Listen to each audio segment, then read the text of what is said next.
भक्त कन्नप्पा की कहानी हिंदू पौराणिक कथाओं, विशेषकर दक्षिण भारत में एक प्रसिद्ध कहानी है। पेशे से शिकारी कन्नप्पा भगवान शिव के प्रति अपनी अत्यधिक भक्ति के लिए जाने जाते हैं। कन्नप्पा एक जंगल में रहता था और एक समर्पित शिकारी था। एक दिन शिकार करते समय उसे जंगल में एक शिवलिंग मिला। शिवलिंग की उपस्थिति से आकर्षित होकर उन्होंने इसकी पूजा करने का फैसला किया। भले ही उन्हें अनुष्ठानों या उचित पूजा का कोई ज्ञान नहीं था।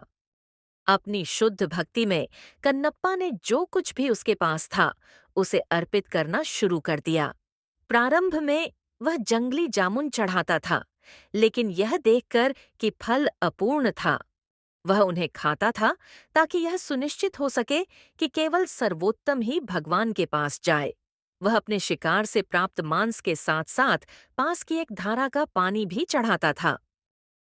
आखिरकार उन्होंने लिंगम के चारों ओर एक छोटा सा मंदिर बनाया और प्रतिदिन अपनी भक्ति का कार्य करना शुरू कर दिया। एक दिन अपनी प्रार्थना करते समय उन्होंने देखा कि शिवलिंगम की एक आंख घायल हो गई थी और खून रो रही थी।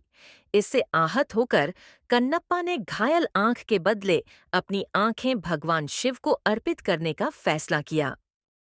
बिना किसी हिचकिचाहट के उसने अपनी एक आंख निकालकर लिंग पर रख दी।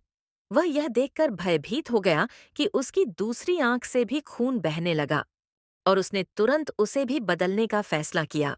उसने अपनी दोनों आंखें निकाल लीं और उन्हें शिवलिंगम पर रख दिया और उसके दुख में आंसू बह रहे थे।